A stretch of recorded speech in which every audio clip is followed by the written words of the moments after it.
eDuck Podcast, Episode 7. I'm Robby Boydstun here with Erik Scopel, and we are sitting right outside of Boydstun Stadium. Yes, we are. We have a little bit of an audience today, which is rare. Steve Summers sitting in right here. He doesn't have a microphone, so you might not hear him. He might, if he speaks loud enough, you might pick him up on the headphone mics. Possibly, but we will be talking to Steve a little bit later. Sure. And also have some good info from Greg Biggins and Brandon Huffman, Scout.com National Writers. And just tons of podcast goodness. Maybe we should explain why we are in front of Boydstun Stadium. We are here, of course, for the NFTC, final NFTC camp at the University of Oregon. We were here for, about 4 hours. Kind of 30 to 2, about. Yeah, good opportunity for both of us here to check out the camp scene. Both of our kind of, I guess, inaugural, if you will, camp evaluation periods. It was a lot of fun. It was a lot of fun. It was a lot of, it was kind of like, I like the drill setup, station to station kind of gives you a good look at every position and gets a chance to, see these kids that might be flying under the radar a little bit here. We talked about that last week, sure. and there were some kids that kind of stepped up their game today, and as the coaches said, this is kind of the start of their off season now. So, unless some of these kids might be ending up at the opening, a lot of these kids are going to start entering into a few smaller camps and then possibly, just off-season workouts and trying to keep themselves, that now it's kind of up to them to, keep themselves going, There's a really large gust of wind. I don't know how much feedback that's going to cause. Yes. But we'll battle through it, and as a listener, you guys will have to do the same, perhaps. One of the things I guess it's worth bringing up is that this is kind of an interesting camp because it is so local that there were, I think, only 3 recruits with Oregon offers here. So what we got an opportunity to see a lot of were a lot of guys kind of battling, and maybe this enhances the quality of the camp, but I got a lot of guys battling really hard to get recognition. The 3 guys were Caleb McGarry, Buda Baker, Henry Mondeaux, I believe the only 3 with offers. Am I correct on that, Rob? You know better on the recruiting side. Yeah, those are the ones that I saw here today, and they were, for the most part, those guys were very solid. McGarry, at times, honestly, kind of looked like he was a little possibly disinterested, maybe a few camps, but talking to him afterwards, it sounded like he picked up some good things to work on. Good. Mondeaux, I guess he got banged up there at the end of camp, cramped up a little bit. We saw him on the field, kind of looked like it might have been a possible knee thing, but he said it was just a cramp. Worth noting with him is that he was actually working out with the tight ends and wide receiver group rather than the other side, which is where a lot of people project him. I know Greg Biggins, which defensive end, who we'll talk to later, thinks he projects more as a defensive end, but today he was playing with the wide receivers and tight end group. Yeah, and he looked good. He actually had a nice little double move, and burned his defender pretty good today. So you can see where the potential is on the tight end. Tremendous athletic ability, obviously. And so Oregon's going to have, he's picked up some offers and picked up some attention since that Oregon offer now. And so it's if Oregon does want to keep on him and get him in there, they're going to have quite a versatile athlete on their hands if they do. And so we saw him and Caleb McGarry, like we said, looked good. And Buda Baker, very physical. He was as good as advertised. He was speedy, and during those drills, he was a physical guy. I think one of the things that really separates, I guess, the elite athletes from the ones that are just trying to make up ground is just the physical makeup of some of these guys. Those 3 guys, Baker, Mondeaux, and McGarry, really stood out physically within their position groups. Guys who were really well put together. A lot of the guys either overcompensating in terms of the weight or undercompensating, I guess, if you will. A lot of the guys, maybe 30 pounds below, a lot of guys 30 pounds above. But those guys were really kind of the long, sleek athlete that I think Oregon and a lot of the high major programs really look for. Yeah, and those were, we talked about it with Steve, and that was kind of, looking for the prototypical Oregon guys, and they do stand out. The athletes that Oregon's going after, they're long, they're athletic, more on the lean side, but definitely they got that big muscular build. That's kind of what they're looking for. And so and we got to see quite a few today, and we got to see some kids that aren't necessarily on Oregon's radar right now, but that were some strong in-state prospects. That Connor Humphreys is one. Connor Humphreys, Jordan Morgan out of Southridge at Beaverton had a good day. He looked great, and so I think it was a fun camp to kind of get to see a lot of these kids in person. I think one of the things about seeing them in person is, we talked to Craig Loper a little bit on the sidelines, and he saw somebody he just spoke to on the phone, but he said the guy looked about 4 inches shorter than he expected to. So there is a certain part of it is just, do these guys pass the eyeball test? Is it, do these guys represent themselves the way we kind of feel like they're going to? And a lot of those guys do, and some of the guys don't, which is, I think, one of the things that really, for college scouts, and then for websites like Scout and some of the competition, gives a good opportunity to kind of get a feel for that. So yeah, completely agree. So let's kind of jump in a little bit. We'll play a couple interviews. We got an interview with Caleb McGarry, so we'll play that. We got an interview with Henry Mondeaux, I believe. Yep. And so we will play those. You just talked to this guy like 30 minutes ago, and you weren't sure. I'm trying to remember which one I had on. I had the recording for this. So that's right. That's right. There was one that slipped through the cracks and we weren't able to get. So just a bad audio feed on it. But we'll do that. We'll have an interview here with Huffman and Greg Biggins. I know you have Connor Humphreys and Mondeaux. I don't know if you got McGarry. Actually, I think that's the one you don't have. Okay, so we'll play the other two though, and then we'll get that, and then we'll talk to Steve here and get his thoughts on the day, and just kind of get a collective wrap up on the day, and let you kind of hear firsthand from the people who were there what it was like. Yeah, sounds good. Cool. Okay, now we're going to toss it to the interview with Greg Biggins and Brandon Huffman of Scout.com. We'll pick it up where Greg is giving his take on who impressed him at the NFTC today in Eugene. Yeah, I mean, watching more, obviously Huff had the linemen down. I was watching more of the skill guys, quarterback, receiver, DBs. Obviously this camp, a little bit light in terms of maybe high-end Oregon Duck type talent, but still some little sleepers kind of emerged, I thought. But, Henry Mondeaux was the one guy with the Oregon offer. That looked pretty good. He's such a big guy playing tight end, and I keep envisioning him on the defensive line, just going and smacking people around. But watching him run around, I actually, I liked his size and athleticism, and I think his game will translate pretty well. Although, again, being a defensive guy, I like him more on the D line. But, him, Blakely, obviously Buda Baker is a big-time Duck target. All those guys, I think, had their moments and played pretty well today. Excellent. And then elaborate a little bit more on it. Were there any other sleepers out there that you saw? I mean, the quarterback, we kind of named him Sunshine. But, he could actually throw the ball pretty well. Brett Even, I think, was his name. He looked good. Big, tall, strong kid, live arm, could spin the football pretty well. Wide receiver MVP was the Morgan kid going. Was it Robert Morgan? Jordan Morgan going to Arizona. I think it's like his third year coming to one of these Nike camps, so obviously he knows the drills really well. Kavika Fanua got his first offer from Weber State, but kind of an intriguing talent from Utah. He's going to be going to the BYU, Utah State camps. Probably some of those names that I think we'll hear more about. And but, overall, like I said, pretty solid camp. Excellent. Brandon, over there, offensive line, any sleepers you saw? Yeah, well, I wouldn't really call him a sleeper. He's going to be a guy we're going to talk a lot about in the 2015 class, but it was the first time we got to see him. Tristan Hoge from Pocatello, Idaho. I think he's got 3 or 4 offers already. I know Boise State's offered him, but he looks like an lineman. He kind of has got that frame where he's still got some room to go, especially just barely going into his junior year. He was playing center today. I can't imagine he's a center back at home, but maybe that's what he projects to at this point. But he's got the good footwork, the athleticism, the agility to be a lineman. But that size, I mean, you can see it right now where that frame, he's going to put 30, 40 more pounds on. And then the nastiness. He used the hand placement well, but he got a lot of nasty in him. And so he was a guy that's certainly going to draw a lot of attention to the Idaho region in the 2015 class, but especially to Pocatello. I mean, there's a lot of talent years in Boise. There's talent in Coeur d'Alene, but it's been a while since Pocatello's had a guy that's a prospect, and he's certainly making a case to be that guy. We saw a lot of Northwest prospects out here today, and there were quite a few targets that Oregon is looking at. You got your Buda Bakers, you've got your Henry Mondeaux. Just what you guys saw out of them, and just kind of general observations about that. One main Oregon target that I watched was Caleb McGarry, just being with the linemen, and he's another guy that. This is the third time over the weekend that I've seen him at a different position. I saw him on Friday night working with tight ends at a camp and then also working with defensive ends at the camp. Today he was playing the position that we think he's going to play in college as offensive tackle. And, there's still some fundamental things that he's got to work on still, just I think learning the position better. But the athleticism, I mean, of all the linemen here, he would probably be in the top 2 or 3 of the most athletic linemen. But there's just some things that he's going to need to learn for that position. But the ceiling's high for him. I mean, he's a big kid, real strong kid. And, his best football's still ahead of him. But he lived in Battleground up until last year before he moved up to Fife in Washington. So he's kind of on that Oregon-Washington border before he went up to Washington. Oregon has been a big school in his recruitment, Washington as well. And USC just recently offered. But I thought that he was easily the offensive lineman of the 2014 class today that has the best college future ahead of him. Excellent. And Greg, you got a chance to check out Baker and Mondeaux a little bit. What were your observations? I mean, Baker's intriguing because I'm just not sure exactly where he's going to play in college. He's got that corner frame. He's probably about 5'10 and a half, maybe 5'11 on a good day.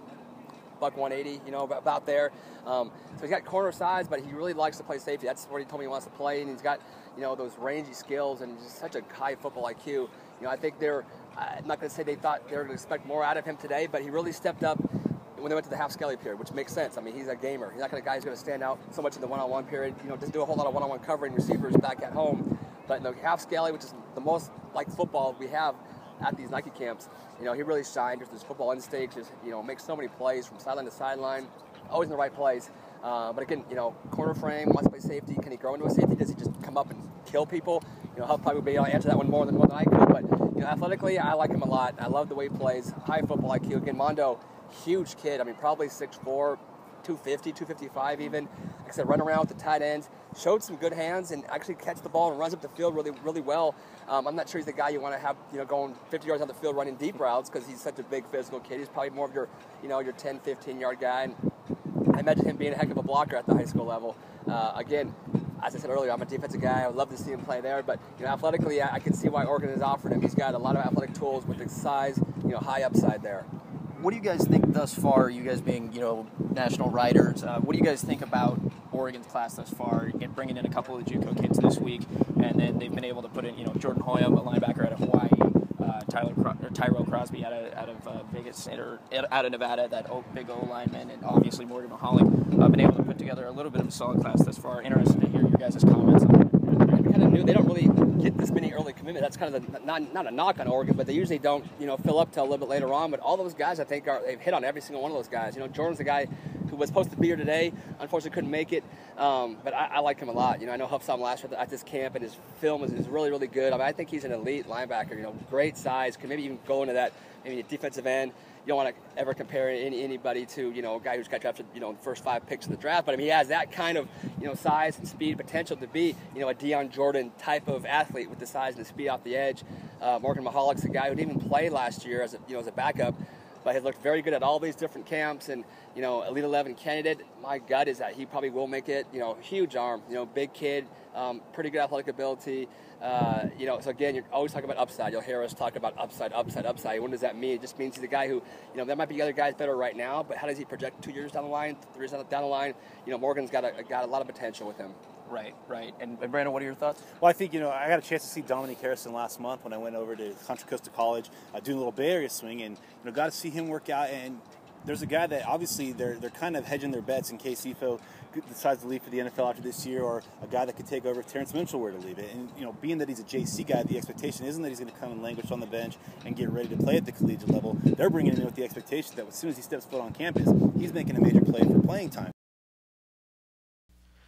Okay, let's switch gears and talk to Jesuit tight end / defensive end Henry Mondeaux, who holds an Oregon offer. How'd you feel the day went? I thought it went really well. I thought I did good in the footwork drills. I worked out with the wide receivers because the tight ends went with them. I thought I showed some good moves in the one-on-ones.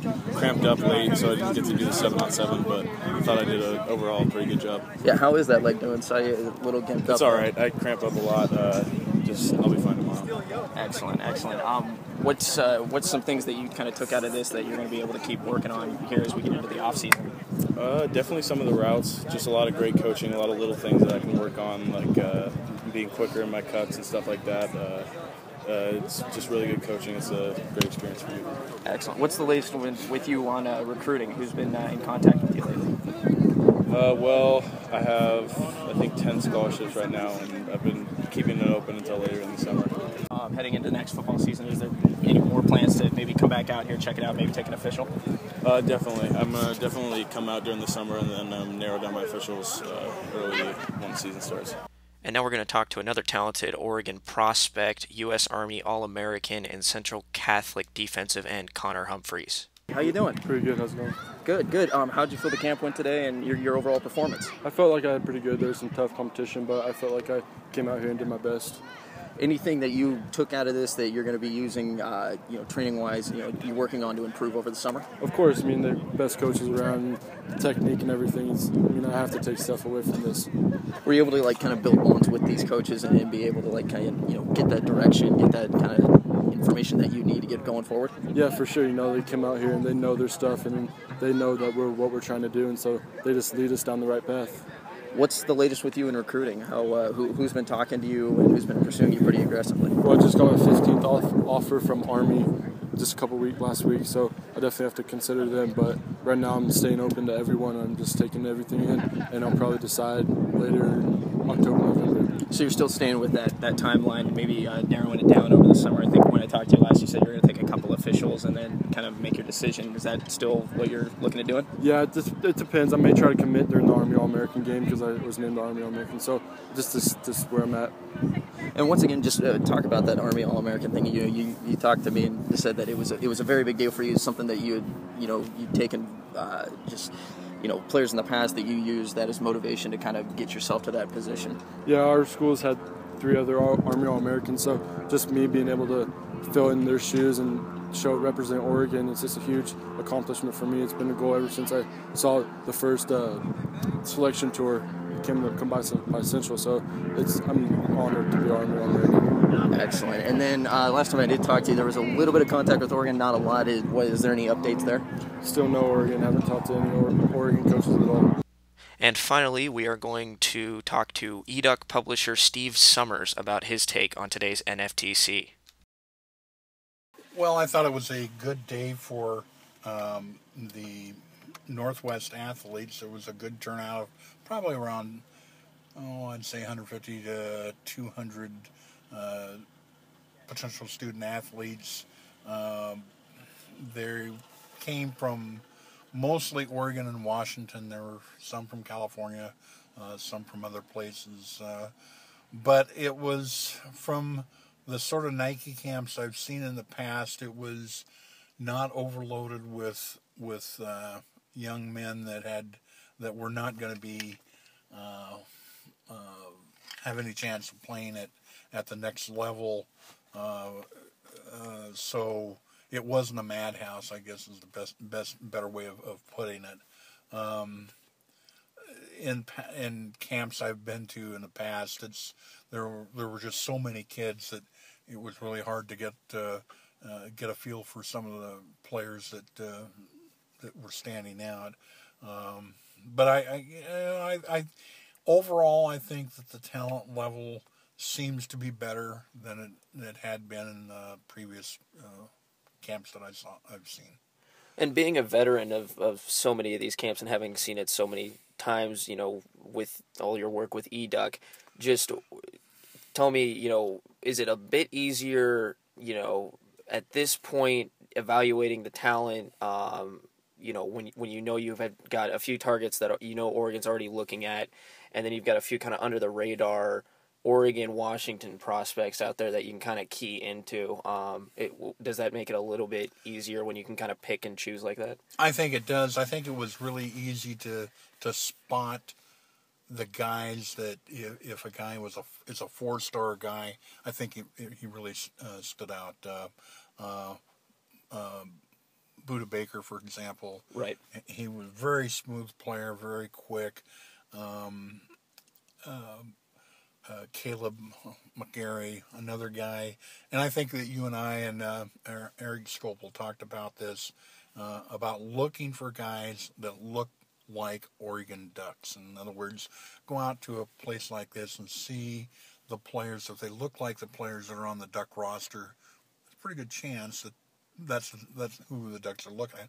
And certainly that was the case today. I think that when you looked at these players, you saw some players that, that looks like, a player that would be typically in John Neal's defensive backfield or Steve Greatwood's offensive line. McGarry was a very long, really well built, lots of muscle definition.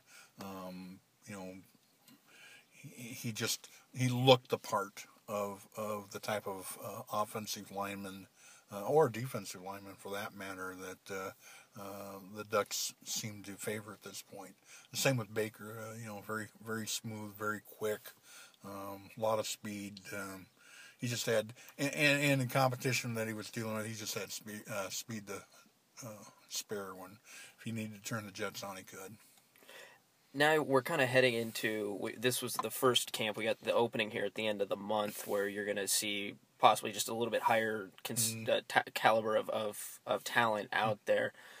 How have these camps, I'm curious, just how have these camps for you evolved over the years, and the talent that you've seen come through and really been developed to help these kids kind of get out there, especially some of the kids today that you saw, the Jordan Morgans, who's been picking up steam. Obviously, he's got a verbal commitment now to Arizona, and he's picked up a lot of steam as of late.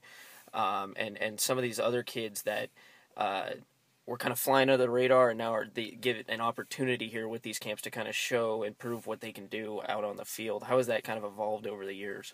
Well, I think that, when they first started doing it way back when,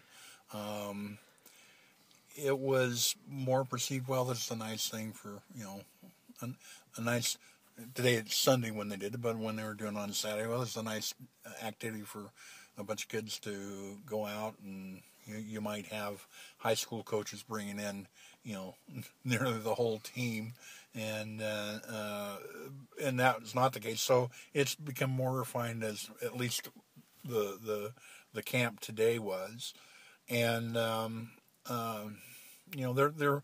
were some pretty good back when Jonathan Stewart went through it, for example. I think that they were more involved in doing actual training drills, a little bit more like what they might expect to do in practice, as opposed to getting their 40 time and their shuttles timed, and how many repetitions they could get at 185 pounds. So those sorts of things have the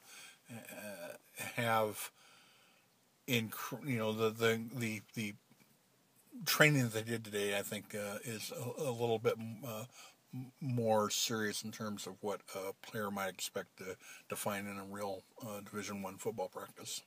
And finishing up, just I want to get your thoughts on Oregon's recruiting class thus far. We've picked up, we've done the recruiting videos, and now with the podcast, we've been covering recruiting. Now we're a little over almost 4. Actually, we're about 4 months in now to this recruiting cycle. Oregon's got 5 commitments, picked up a couple of JUCO prospects this week. Just curious as to your overall thoughts on the class and moving forward, especially with the camp happening today, what Oregon's kind of looking at doing as they progress. Well, I think what the Ducks will always want to do is they'll have some positions of need, and they're going to fill those first. I think that Oregon is obviously breaking down by position. I think you and I talked about that before, where the coaches they're going to concentrate on linebackers for however long that might be, and they extend out offers to linebackers and then defensive backs and whatever position else, the offensive line, and I don't think there's going to be. Defensive tackle might be a position this year where they're in pretty good shape, so I don't know that is such a high priority. Obviously, if they get a guy who is just a can't-miss player, they're going to recruit him. But, and then they look for the type of athlete that can play on either side of the ball, or, like this kid I was very impressed with, this young man from Fife, Washington, Caleb McGarry. McGarry, yeah. I mean, he just obviously he's a player that, to me, looks like he could play on both sides of the ball. Very gifted athlete. Okay, so after all of those interviews, quite a few of them. And, that was a good 15 minutes of interviews to listen to, I think. Yeah, it was fantastic. So I hope everybody kind of got a good feel for what the Oregon NFTC was like. Obviously, we're going to have more coverage. The opening, the big one, coming up here at the end of the month. Got a correct date on that after last week. So what's the date? It starts end of June, so like 29th, 30th.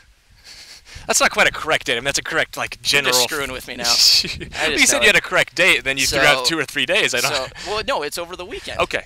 So, so end of June, we'll have coverage out there. And Beaverton, Nike campus. The Nike campus in Beaverton. And that'll be a little different experience just because that's the elite 150 or so prospects in the country, or 150 of the elite, whereas this was kind of more 150 prospects from the Northwest, and then maybe 8 or 9 guys who have it was high a little major bit more than prospects. 150, it seemed like, out here. Well, the numbering system throws you off because they jump around a little bit. There were numbers in the 700s, but I'll tell you for one thing, there weren't 700 and something people here. No, that would have been way too many. But the nice thing about the opening is that it is kind of, since it goes over a couple days, they're able to fit in more things, and there's a lot more going on kind of at one time. So we're going to get a chance to talk to a lot of the top prospects that maybe we haven't heard a lot from, and kind of get their interest in Oregon and where they're at, and really kind of get it going into this off season here. We'll finally kind of have where a breakdown a little bit of It'll what clear the Oregon's picture looking up a little bit, I think. Yeah. And also I want to make it clear that you can catch all of the interviews that we posted here online. There's video with them. There is video, dual video. Yeah, so check those out. Fantastic. These guys, I want to thank them for giving us the few minutes of their time today. A lot of them had to kind of bust out. We were going to get Buda Baker, but he had to make a flight, so we didn't get a chance to talk to him. But for the guys that were able to give us a few minutes, I'd like to thank them. One thing I do want to mention is that Jordan Hoyam, Oregon commitment, was supposed to be here. I know Biggins mentioned it a little bit ago. Was not here. Sounds like there were some family issues, so was one of the prospects I think a lot of us were looking forward to seeing. Actually, someone was wearing the same number that he was lined up for. Was another kid from Hawaii. So he it was, fooled some people. He for fooled a some little people. We thought Jordan grew a very long haircut and put on perhaps 30 pounds. Yeah. So looked good. He did look good. He was matching up with McGarry for much of the day with the offensive line and defensive line groups. Yes. But just to clarify, Jordan was not here, as some previous reports may indicate. Right. So hopefully you enjoyed the podcast here this week and the content we were able to put together. And again, we'll have more here towards the end of the month. We'll obviously next week have some more recruiting updates and news as we kind of head into the end of the athletic season for the University of Oregon here. And I think that'll become this summer. A lot of the podcasts we made up on recruiting end. So Robby, so I'll be busy. prepared because you're gonna be carrying this sucker. Yeah, so we'll do that, and we'll do some position breakdowns and kind of look forward to the next season. All right. So for Erik Scopel, I'm Robby Boydstun. This was the 7th episode of the eDuck podcast, and we'll leave it to heavy heaters, Major Oni, Mario Guidini, to take you home. Thanks and goodbye.